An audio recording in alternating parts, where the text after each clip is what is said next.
झाल्यानंतर त्या ठिकाणी मायबाप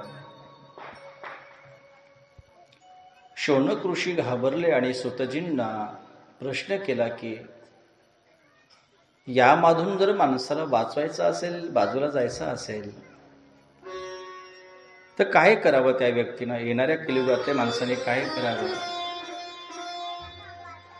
तर सांगितलं त्याकरता भगवान शिव हा समर्थ आहे, हा मृत्यूचा देवता आहे, समर्थ आहे, तो समर्थ आहे. माणसाला घाबरण्याची आवश्यकता नाहीये, चिंता करण्याची आवश्यकता नाहीये. त्या व्यक्तीनं मन अशांत झालं की भगवान शिवाच्या शिवालयामध्ये जावं, डोळे झाकावे, शांतपणे भगवंताला प्रार्थना करावी, ओम नमः शिवाय पंचाक्षर मंत्राचा जप करावा. भगवंताच्या शिवालयामध्ये शांती प्रदान होते, माणसाला खूप शांती प्रदान होते. जिथे भगवान शिवालय आहे तिथं अवश्य जावं, निश्चिंतपणे बसावं, ध्यान धारणा करावी. जीवनातलं सर्व दुःख माणसाने भगवंताला सांगावं, हे शास्त्र सांगतंय. जीवनातलं दुःख या समाजाला सांगून फायदा नाही.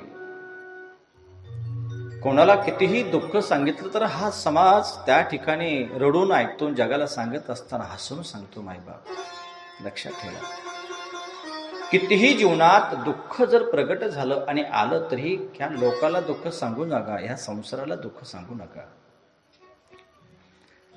कारण या संसाराकडे दुःख निवारण करण्याची ती क्षमता, ती ताकद नाहीच आहे. एकमेव जगाचा मायबाप असणारा तो, त्या ठिकाणी माझा भोलेनाथ, तोच सर्वांचं दुःख हरताय, दुःख निवारण करताय. जीवनातलं काय दुःख असेल, संकट असेल ना, तर त्या भगवंताला सांगा. या या या या जगासमोर रडून तुम्हाला काहीही फायदा होणार नाही मायबाप. या समाजासमोर रडून तुम्हाला काहीही फायदा होणार नाही. हा समाज स्वार्थी आहे, हा समाज फक्त सुखामध्ये साथ देणार आहे. पण एकमेव दुःखाला धावून येणारा तो फक्त माझा परमात्मा आहे, माझा भोलेनाथ. ते लक्षात ठेवा, विश्वास ठेवा. सावध करणारी, क्षणोक्षणी मार्गदर्शन करणारी ही शिवकथा आहे. मायबाप, त्या भगवंताच्या लिंगाचं प्रगटीकरण कसं झालं? जे पार्थिव लिंगाचं या कलियुगामध्ये सर्वश्रेष्ठ मानलं गेलेलं भगवंताचं पार्थिव लिंग,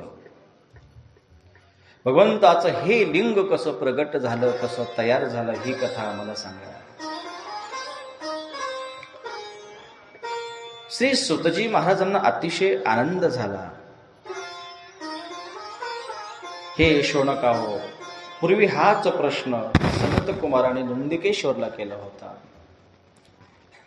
जो भगवंताचा मुख्य गड आहे नंदिकेश्वर, त्या नंदिकेश्वरला हाच प्रश्न केला होता सनत कुमाराने. आणि जो सनत कुमाराचा आणि नंदिकेश्वरचा जो संवाद झाला होता, तो संवाद मी तुम्हाला सांगण्याचा प्रयत्न करतोय. ऐका, सावध चित्ताने ऐका. हे महात्मन, पूर्वी काळामध्ये भगवान विष्णू त्या ठिकाणी समुद्रावर विशाल असणाऱ्या त्या शेषशय्येवर त्या ठिकाणी पडलेले होते, पहुडलेले होते. आणि माता लक्ष्मी माझ्या भगवंताचं त्या ठिकाणी चरणस्पर्श, पाय दाबत होती, सेवा करत होती. लक्ष्मी कुठं बसते? पायाजवळ बसते. लक्षात ठेवा, एक अर्थ लक्षात ठेवा, कथा लक्षात ठेवा. कथा ऐकून काना आड करू नका, त्या कथेतला गहन अर्थ समजून घ्या. कर्मणूक म्हणून, मनोरंजन म्हणून ह्या कथा सांगितल्या नाहीये. या कथेच्या पाठीमागचा जे रहस्य आहे ते अतिशय महत्वाचं आहे. लक्ष्मी भगवंताच्या पायाशी चरणाजवळ बसले आणि पाय दाबते, सेवा करते. म्हणून लक्ष्मीनं कुठं बसावं? चरणाशी बसावं. लक्ष्मी ही भगवंताच्या चरणाशी आहे. सेवा करत असताना मायबाप, त्याच ठिकाणी तिथे ब्रह्मदेवाचं आगमन होतं. आगमन झाल्यानंतर ब्रह्मदेवाने भगवंताकडे पाहिलं. भगवान निश्चिंत पडलेले आहेत. माता लक्ष्मी सेवा करते आहे. ब्रह्मदेवानं भगवान विष्णूकडे पाहिल्यानंतर त्या ठिकाणी कसलाही विचार न करता भगवान विष्णूला अपशब्दामध्ये बोलायला सुरुवात केली. माणसाने कसं बोलावं हेही माझी त्या ठिकाणी शिवकथा सांगते रे. भगवान विष्णू शांतपणे पडलेले आहेत. लक्ष्मी माता पाय दाबते, सेवा करते. आणि भगवान ब्रह्मदेवाचं आगमन झालं. आणि ब्रह्मदेवानं भगवान विष्णूला पाहिल्याबरोबर त्या ठिकाणी तळपायची आग मस्तकाला गेली. हे विष्णू, अरे कुणाचा सत्कार करण्याचं तुला काही कळत नाही का? कुणाचा आदर कसा करावा, अतिथीचा सत्कार कसा करावा तुला कळत नाहीये? हे ज्ञान नाहीये? अरे एखादा वरिष्ठ अतिथी आल्यानंतर त्याचा सत्कार करत नाही, तुला कळत नाहीये? हे ज्ञान नाहीये? अरे तुझ्यापेक्षा मी मोठा आहे, अधिकारी आहे, सन्मानी आहे, श्रेष्ठ आहे, आणि मी आल्यानंतरही तू त्या ठिकाणी पडलेला आहेस. तुला ज्ञान नाहीये? माझ्या शिवपुराणामध्ये भगवान विष्णूला ब्रह्मदेव अनेक अनेक अपशब्दामध्ये बोलले माईबाप. त्याचं वर्णन मी करू शकत नाहीये, नाही करू शकत. तरी भगवान विष्णू शांत आहे, शांत आहे, स्वागत करतात. पण अहंकार झालेला ब्रह्मदेवाला अहंकार शब्दानं त्या ठिकाणी भगवान विष्णूला बोलतात. भगवान विष्णू त्या ठिकाणी शय्येवर पडलेले जागृत झाले आणि खाली उतरले मायबाप. ब्रह्मदेवाकडे पाहतात, ते शांत आहे, पण ब्रह्मदेव मात्र शांत नाही आहे. भगवान विष्णूला सांगतात, हे विष्णू, अरे तू लहान आहेस, तू माझा भक्त आहेस, माझा सेवक आहे, तू माझा दास आहे, मी तुझा मालक आहे, मी ब्रह्मांडाचा मालक आहे. आणि तुझा जन्म आहे ना, तुझा जन्म माझ्यापासून झालाय, तरी माझा आदर करत नाहीयेस तू. जरा शिक आदर करण्याचं. भगवान विष्णू शांत होते, शांत होते, शांत होते. पण कुठपर्यंत शांत बसणार? कुठपर्यंत सहनशीलता असते? अरे हेच बोलणं त्या ठिकाणी युद्धाचं स्वरूप घेतलं. याच अपशब्द बोलल्यानं काय होत नाही, काय होत नाही मायबाप. माणसानं शब्द हे जपून वापरले पाहिजे. लक्षात ठेवा, शब्द हे जपून वापरा मायबाप, जपून वापरा. अरे कदाचित ते ब्रह्मास्त्र परवडलं रे, की ब्रह्मास्त्र जगामध्ये ब्रह्मास्त्र सारखं घातक अस्त्र नाहीये, शस्त्र नाहीये. सोडल्यानंतर तो व्यक्ती भस्म होईल, जळून खाक होईल. पण एक सांगू का मायबाप, आपल्या ओठाचा आकार सुद्धा एका धनुष्यबाणासारखा आहे. आपल्या ओठाचा आकार सुद्धा धनुष्यबाणासारखा आहे. पण या धनुष्यबाणातून शब्दरूपी बाण सुटणारे ना, माणसाचं हृदय छेदून टाकतात रे, छेदून टाकतात. अरे ब्रह्मास्त्र परवडलं मायबाप, पण या ओठरूपी बाणातून सुटणारा, ओठरूपी धनुष्यातून सुटणारा जो बाण आहे ना, त्या माणसाचं अख्खं आयुष्य उद्ध्वस्त करतो रे. त्याला मरताही येत नाही, त्याला जगताही येत नाही रे, जगताही येत नाही. एवढा घातक बाण आहे, एवढा विषारी बाण हा शब्दरूपी बाण आहे. अतिविषारी, अतिविषारी. अनेकाचे घर उद्ध्वस्त करणारा हा शब्दरूपी बाण आहे. अनेकांच्या लेकीबाळीचं वाटोळं करणारा हा शब्दरूपी बाण आहे. महायुद्धाला प्रारंभ करणारा हा शब्दरूपी बाण आहे. अनेक माणसं तोडणारा हा शब्दरूपी बाण आहे. आपल्या माणसाला दूर करणारा हा शब्दरूपी बाण आहे. प्रत्येकाच्या हृदयाला दुःख पोहोचणारा हा शब्दरूपी बाण आहे. मायबाप लक्षात ठेवा रे, लक्षात ठेवा रे, लक्षात ठेवा. शब्द जपून वापरा रे, जपून वापरा. असं बोला ना, असं बोला की त्या ठिकाणी असं बोलू नये की एखाद्याच्या हृदयाला आपल्या शब्दानं दुःख होईल.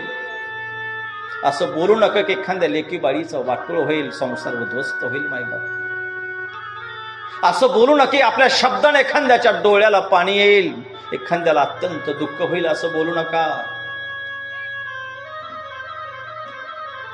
शब्द जपून वापरा, शब्द जपून वापरा.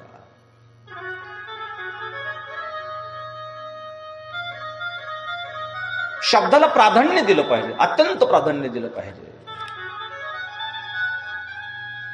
अरे महाभारत घडलं गेलं हे शब्दामुळं घडलं गेलं, लक्षात ठेवा. हे विशाल महाभारत जे घडलं गेले ना ते शब्दामुळं घडलं गेलंय. माणसाला दुःख देतात हे माणसाचे शब्द आहेत. अत्यंत अत्यंत जपून शब्द वापरा, अत्यंत जपून शब्द वापरा.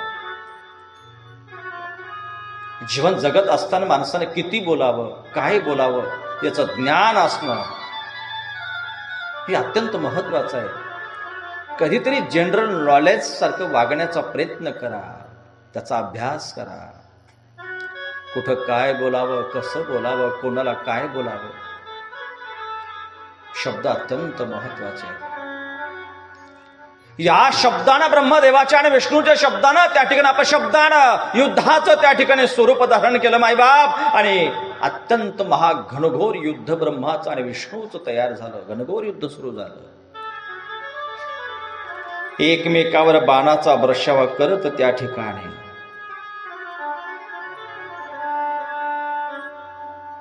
इकडे भगवान विष्णू महेश्वर अस्त्र सोडावं आणि ब्रह्मदेवानं पाशुपात अस्त्र सोडावं. घनघोर अस्त्रांची ही भेट होत असताना अनेक पृथ्वीचं त्या ठिकाणी घाबरणं, पृथ्वी डळमळ करणं. सर्व देवता घाबरले, इकडून ब्रह्मदेव आहे, इकडून विष्णू आहे. महाआघात होतोय, महाभयंकर हे युद्ध चालू आहे. कसं युद्ध थांबेल? अरे फक्त शब्दानं प्रारंभ झालेलं हे युद्ध आहे. शब्दानं काही कळत नव्हतं युद्ध कसं थांबेल. सगळे विचार करत होते. सगळ्यांनी एक विचार करा, हे युद्ध थांबण्याला एकच कारण आहे. आपल्याला फक्त त्या ठिकाणी महेश्वराकडे जावं लागेल, आपल्याला महादेवाकडे जावं लागेल, भोलेनाथाकडे जावं लागेल. सर्व देवतांना विचार केला. मायबापाने तात्काळ धाव घेतली माझ्या भोलेनाथाकडे. त्राहिमाम त्राहिमाम त्राहिमाम त्राहिमाम त्राहिमाम. हे भोलेनाथ, महादेव महादेव महादेव महादेव. ध्यानस्थ असणारा माझा भोला शंकर. ही सर्व स्वर्गातल्या देवाचे हाक पाहून त्या ठिकाणी भोलेनाथांचे स्मित डोळे उघडले गेले. सर्वांच्या चेहऱ्यावर प्रश्नचिन्ह होते, घाबरले होते, थरकाप करत होते. काय झालंय, काय झालंय? हे महादेव, हे महादेव, त्राहिमाम त्राहिमाम, वाचवा आम्हाला, वाचवा. काय झालंय? महादेव, चला लवकर, ब्रह्मा आणि विष्णूचं महाभयंकर युद्ध चालू आहे. ही पृथ्वी घाबरली आहे, डळमळ करू लागली आहे. काय होईल? आघात होईल, पशु प्राणी मारल्या जातील, या सृष्टीचा विनाश होईल. हे महादेव, देवाधे महादेव. ओम नमः शिवाय, ओम नमः शिवाय, ओम नमः शिवाय, ओम नमः शिवाय.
महादेव महादेव महादेव.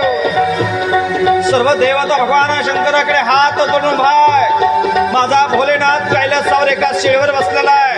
अरे भस्म धारण केलेला, त्रिपुंड धारण केलेला माझा भगवान. हातामध्ये त्रिशूळ आहे, कमरुळ आहे. अरे गजचर्म धारण केलेला हा त्रिनेत्रधारी जगाचा मायबाप देवाधिदेव महादेव महादेव. ध्यानस्थ असताना माझा भगवान शिव अरे जटेमधून त्या ठिकाणी अर्धचंद्र धारण केलेला हा माझा देव. अरे गळ्यामध्ये रुद्राक्षाच्या माळा आहेत, गळ्यामध्ये त्या ठिकाणी सर्प आहे. अरे असा विशाल दिसणारा जगाचा मायबाप. कर्पूर गौरम करुणावतारम संसार सारम भुजगेंद्रहरम सदा वसंतम हृदयारविंदे भवम भवामी सहितम नमामि भवम भवामी सहितम नमामि. असा कर्पूर गौर गौर वर्ण दिसणारा माझा भोळा शंकर. अरे सर्व देवता प्रार्थना करत असताना माझ्या भगवंताचे झाकलेले डोळे स्मित डोळे उघडायला तयार झाले. सर्वांना आनंद झाला.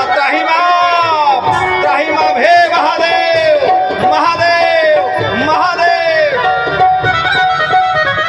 ओम नमः शिवाय ओम नमः शिवाय ओम नमः शिवाय ओम नमः शिवाय.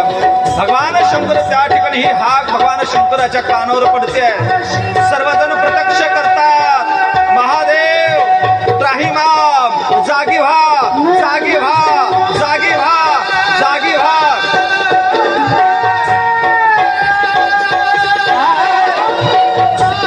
महादेव महादेव महादेव. सर्वजण प्रार्थना करत आहेत मायबाप. आणि पृथ्वी सुद्धा भगवंताचं त्या ठिकाणी प्रार्थना करते. हे महादेव जागृत व्हा जागृत व्हा डोळे उघडा. अरे ध्यानातून बाहेर या. माझा भोलेनाथ हळूहळू डोळे उघडतो रे. दृश्य समोर आणा रे मायबाप. माझा भोलेनाथाचं दृश्य समोर आणा. ज्यावेळेस डोळे उघडल्या जातात सर्वांना आनंद होतोय. एवढा आनंद होतोय आणि सर्वांनी हात वर केले आणि देवाचं भजन करण्यास सुरुवात केली. ओम नमः शिवाय ओम नमः शिवाय हे ओम नमः शिवाय ओम नमः शिवाय हे ओम नमः शिवाय ओम नमः शिवाय ओम नमः शिवाय शिवाय ओम नमः शिवाय ओम नमः शिवाय ओम नमः शिवाय ओम नमः शिवाय नमः शिवाय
निश्चित तुम्ही आलात, माझा भोलेनाथ आला. क्या बात. महाराज, कलेमध्ये एवढी ताकद असते ना, देवाला आणण्याची ताकद मात्र कलेची नाही. नाही त्याच्या बापाला यावं लागतं, एवढी ताकद कलेत. सर्व देवता भगवान शंकराची प्रार्थना करतात, त्राही माम त्राही माम त्राही माम. हे महादेव, हे महादेव. माझा भोलेनाथ ध्यानस्थ आहे. ही त्या ठिकाणी प्रार्थना केल्यानंतर हळूहळू डोळे उघडले रे. हा त्रिनेत्रधारी, भस्मधारी, त्रिपुंडधारी, हा अर्धचंद्रधारी महिमा, कर्पूर गौरम करुणावतारम दिसणारा हा माझा भोलेनाथ, माझा महादेव. काय सुंदर दिसतो रे. प्रत्येक अवयवावर माझ्या भोलेनाथांच्या त्या ठिकाणी रुद्राक्षाच्या माळा आहेत. माझ्या भोलेनाथांच्या गळ्यामध्ये सर्प आहे मायबाप. भजनाच्या तालावर दौत रे. त्रिपुंड ओढलेल्या माझ्या भोलेनाथानं त्रिनेत्रधारी येतो. एखाद्या गुलाबाच्या पाकळ्यासारखे माझ्या देवादिदेव महादेवांची ओठ आहे रे, त्रिओठ आहे. गज चर्म माझ्या भोलेनाथाने, माझ्या महादेवानं नेसलेला आहे. हातामध्ये त्रिशूळ आहे आणि डम डम डम डम डमरूचा आवाज सुरू झाला मायबाप. अचानक शंखध्वनी वाजायला सुरुवात झाली. डमरूचा आवाज एवढा अचानक, एवढा भयानक होता मायबाप. हे पृथ्वी डळमळ करू लागली. शंखाचा आवाज आहे. जिकडे तिकडे प्रकाशमय ही पृथ्वी झाली आहे. आकाशामध्ये त्या ठिकाणी पुष्पवृष्टी होतीये. आज भोलेनाथ जागृत होतात. आज भोलेनाथ महादेव समाधीतून बाहेर येतात. गडगड गडगड गडगड गडगड गडगड गडगड त्या ठिकाणी हा डमरूचा आवाज.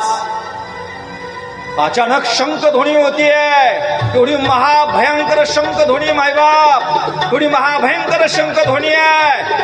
अरे सर्व देवता घाबरून गेली आहे. माझ्या भोलेनाथात हे विशाल स्वरूप सर्वांना पाहायला मिळत आहे, दर्शन होत आहे. अरे अचानक भोलेनाथ आसनावर उठल्यानंतर सर्वांच्या अंगाला शार आहेत. हे गजचर्मधार त्या ठिकाणी माझा भोलेनाथ महादेव त्रिनेत्र उघडल्या जातो. त्यावेळेस भयानक प्रकाश होतोय मायबाप. सर्व देवांचे डोळे दिपल्या जातात. हे महादेव महादेव महादेव. सर्वांचं लक्ष माझ्या भोलेनाथावर आहे. विशाल हे स्वरूप पाहिल्यानंतर भगवान शंकराचं डोळे दिपल्या गेले रे. भगवंताचे डोळे दिपल्या गेले. विशाल हा त्रिशूळ हे सगळं स्वरूप पाहून त्या ठिकाणी सर्वांना सारखं भोलेनाथाकडे पाहत होते. शब्द कोणाला फुटत नव्हतं. हा विशाल हे स्वरूप पाहून सर्वांचे डोळे दिपल्या गेले. काही कळत नव्हतं. अरे ज्या इच्छेने भगवंताला मागण्या करता ही देवता आली होती सर्व विसरून गेली. हे विशाल माझ्या भोलेनाथांचं स्वरूप पाहून, स्वरूप पाहून, स्वरूप पाहून काय सुंदर दिसतो माझा भोलेनाथ. काय सुंदर दिसत. भेटेल साक्षात उद्या भोलेनाथ पाहायला भेटेल तुम्हाला. कसं स्वरूप होतं माझ्या भोलेनाथाचं उद्या पाहायला भेटेल. सर्व देवतावर भगवंताने कृपा केली. सांगितलं काय काय कशामुळे इथे आलात, काय कारण आहे. भोलेनाथ भोलेनाथ सर्व वृत्तांत सांगितलं माझ्या भोलेनाथानं. भोलेनाथ त्या ठिकाणी अदृश्य झाले. ज्या ठिकाणी हे युद्ध चालू होतं ना माईबाप, त्या ठिकाणी माझे भोलेनाथ तिथे हजर झाले. माता पार्वतीला सोबत घेतलंय. इकडे ब्रह्मदेव भगवान विष्णूला म्हणत होते. अचानक त्या ठिकाणी हे दोन्ही अस्त्र जवळ जवळ आल्यानंतर माझ्या भोलेनाथाला वाटलं की जर अस्त्र एकमेकाला जर भिडले ना या पृथ्वीचा विनाश होईल. आणि माझ्या भोलेनाथाने एक लीला, अलौकिक लीला केली मायबाप. ती लीला अशी होती, एक विशाल अग्निस्तंभ त्या अस्त्राच्या मध्ये मध्ये त्या ठिकाणी तयार झाला. एकूण ब्रह्मदेव आहेत आणि एकूण विष्णू आहे आणि मध्ये अग्निस्तंभ आहे. अग्निस्तंभ आहे. दोघाला हा अग्निस्तंभ दिसल्यानंतर विचार करू लागले, हा अचानक कुठून आला अग्निस्तंभ. विशाल होता, विशाल होता. आश्चर्यचकित झाले ब्रह्मा, विष्णू आणि ब्रह्मदेव. काय करावं कळत नव्हतं. पण ब्रह्मदेव विष्णूला म्हणले की हा अग्निस्तंभ, हे बघ विष्णू, हे अग्निस्तंभाचा शेवट जो कोणी पाहिल ना तो श्रेष्ठ समजल्या जाईल, श्रेष्ठ समजल्या जाईल. जो अगोदर हा अग्निस्तंभ शेवट पाहून येईल तो श्रेष्ठ असेल. भगवान त्या ठिकाणी वराहाचं रूप घेतलं आणि मुसंडी मारली पृथ्वी तलामध्ये. आणि ब्रह्मदेवाने हंसाचं रूप घेतलं आणि आकाशामध्ये त्या ठिकाणी झेप घेतली. दोघही अनेक वर्ष त्या ठिकाणी भगवान भगवान भगवान भोलेनाथांचे त्या स्तंभाचा शेवट पाहत होते. कोणाला त्या स्तंभाचा शेवट नाही सापडला. पण ब्रह्मदेव वरती जात असताना त्या ठिकाणी एक केतकीचं पुष्प फूल वरतून खाली येत होतं. माईबाप ब्रह्मदेवानं त्या केतकीच्या पुष्पाला पाहिल्याबरोबर सांगितलं, हे बघ हे केतकी, मी ब्रह्मदेव आहे. तू वरतून आला. केतकीच्या पुष्पानं सांगितलं, मलाही तो शेवट आतापर्यंत सापडला नाहीये. ब्रह्मदेव तुम्ही वरती जाऊन काही फायदा नाहीये, नाही तुम्हाला शेवट सापडणार. पण हे केतकी माझे काम करतोस का? माझे काम करतोस काय? हे बघ, विष्णूला फक्त समोर गेल्यानंतर एकच मी सांगेल की मी या स्तंभाचा शेवट पाहिलाय. फक्त तू माझ्याकडून साक्षी दे की खरं ब्रह्मदेवानं शेवट पाहिला. एवढं माझ्यासाठी खोटं बोल. केतकीनं हा विचार केला. ब्रह्मदेव खाली आले तोपर्यंत विष्णू भगवंताला शेवट सापडला नाही. तेही आले, खाली मान घातलेली आहे. हे सगळं वृत्तांत माझा भोलेनाथ पाहतोय, लक्षात ठेवा. ब्रह्मदेवाने काय काय कपट विद्या केली नाही हे भगवान महादेव पाहतात, माझा शिव पाहतोय. इकडे ब्रह्मदेवाने त्या ठिकाणी अहंकाराच्या भ्रमामध्ये खाली आला आणि सांगितलं, हे विष्णू, सापडला का तुला शेवट? मला माहिती आहे तुला शेवट सापडला नाहीये, तुझ्या चेहऱ्यावरूनच वाटतंय. खाली मान घालून त्या ठिकाणी भगवान विष्णू बसलेत. ब्रह्मदेवाने सांगितलं, मला शेवट सापडलाय, मी श्रेष्ठ आहे, मी भगवान आहे, मी तुझा माता पिता आहे. माझी अशी इच्छा आहे की तू माझी आता पूजा करावी, तू माझं दर्शन घ्यावं. अरे तुला माझ्या शब्दावर विश्वास नसेल ना, विचार या केतकीला. त्या केतकीकडे भगवान विष्णूनं पाहिलं. बरोबर केतकीने सांगितलं, खरंय ब्रह्मदेवानं या स्तंभाचा शेवट पाहिला. माझ्या भगवंताला, माझ्या भोलेनाथाला, माझ्या देवादिदेव महादेवाला हे अपशब्द ब्रह्मदेवानं केलेला छळ सहन झाला नाही. आणि भगवान शंकर तिथे विशाल रूपानं प्रगट झाले मायबाप. आणि ब्रह्मदेवाकडे पाहत होते. त्रिनेत्र उघडलेलं मायबाप, लाल नेत्र झालेले आहे. भगवान शंकराचा हा क्रोध अत्यंत विशाल आहे, अत्यंत विशाल आहे. ब्रह्मदेवाकडे पाहत असताना त्या ठिकाणी भगवान शंकर म्हणतात, संतप्त झालेले, हे ब्रह्मा, हे ब्रह्मा, काय छळ केलास तू? आणि जो त्या ठिकाणी सत्यत्वाने वागणारा हा विष्णू, त्याच्याशी छळ केलास. हे मला सहन झालं नाहीये. राग आहे, क्रोध आहे, संतप्त झाले. भगवान शंकर आहे, महादेव आहे. आणि माझ्या भगवान शंकराने त्या ठिकाणी तिसरं नेत्रातून उघडलं गेलं. तिसरं नेत्र, त्या नेत्रातून काळ भैरवाची उत्पत्ती केली. विशाल हा काळभैरव प्रगट झाल्यानंतर काळभैरवला सांगितलं, भगवान हे भोलेनाथ, काय करू मी? सांगा, मला आज्ञा द्या, काय करू मी? ही पृथ्वी विनाश करू का? काय करू मी, मला फक्त सांगा. तर भगवान शंकर म्हणतात, हा जो ब्रह्मदेव आहे ना, हा खोटं बोललाय, खोटं बोललाय, नाही अपराध केलाय. हे काळभैरव, ज्या मुखाने या ब्रह्मदेवाने अपराध केला असेल त्या ब्रह्मदेवाचं 5वं मुख उडवून टाक. काळभैरवनं कसलाही विचार न करता मायबाप त्या ब्रह्मदेवाचं 5वं मुख मात्र धडा वेगळं करून टाकलं. ब्रह्मदेव पश्चाताप करू लागले. भगवान शंकराच्या पायाशी लोळण घेतलं, मला क्षमा करा, मला क्षमा करा, त्राहिमा, माझ्याकडून चूक झाली, चूक झाली. तुम्ही दयेचे सागर आहात, हे भोलेनाथ, हे भोलेनाथ, हे महादेव, मला क्षमा करा, माझ्याकडून चूक झाली. भगवान शंकर म्हणतात, हे ब्रह्मदेव, तुझ्याकडून अपराध झाला, मी तुला शाप देतोय. आजपासून तुझं येणाऱ्या योगामध्ये तुझं कुठं मंदिर दिसणार नाही, तुला कोणी पूजणार नाही ब्रह्मा. शाप देतो मी तुला. येणाऱ्या युगामध्ये तुझं कुठेही मंदिर दिसणार नाहीये, तुझं कोणी पूजन करणार नाहीये, तुझा आदर सत्कार कोणी करणार. माझा शाप आहे, शाप आहे, शाप आहे. ब्रह्मदेव घाबरले. मायबाप चरणाशी लोटंगण घालू लागले की मला उशाप द्या. पण हे ब्रह्मदेव, तुला उशाप असा देतोय की तू यज्ञाचा अधिकारी बनशील, यज्ञाचा अधिकारी बनशील तू. त्यानंतर केतकीकडे पाहिले, नंतर केतकीला म्हणतात, हे केतकी, इथून निघून जा, तू माझ्या डोळ्यासमोर थांबू नकोस, फार मोठा अपराध आहे. आणि तुलाही शाप देतोय की आजपासून तू माझ्या पूजापासून तू त्या ठिकाणी वर्ज्य असतील, माझ्या पूजेला तू चालणार नाहीयेस. शाप देतोय, निघून जा इथून. केवडा आपण त्याला केवडा म्हणतो, केतकी म्हणजे केवडा. शाप दिला मायबाप. भगवान शंकराच्या पूजेला केवडा केतकीचं फूल सोडून सगळी फुलं चालत असतात. आता मला परत उद्या विचारू नका फुल कसं व्हायचं, उलटं व्हायचं का सोयीचं व्हायचं, पिवळं व्हायचं का लाल व्हायचं. मला प्रश्न करू नका. केतकीचं फूल सोडून देवाला फुल कसंही वाहा, चालतंय. या प्रश्नामध्ये गुंतून जाऊ नका. मी पहिल्या दिवशी सांगितलं, दुसऱ्या दिवशी सांगितलं, पहिल्या दिवशी सांगितलं मी, केतकीचं फूल सोडून कोणतंही फूल व्हा, फक्त मनात शुद्ध भाव ठेवा. हार हार, जोर से बोलिए, हार हार, हार हार, हार हार. तिकडे भगवान ब्रह्मदेवानं, भगवान विष्णूनं त्या ठिकाणी महादेवानं ज्यावेळेस भगवान विष्णूकडे पाहिलं ना, अतिशय आनंद झाला, अतिशय आनंद झाला.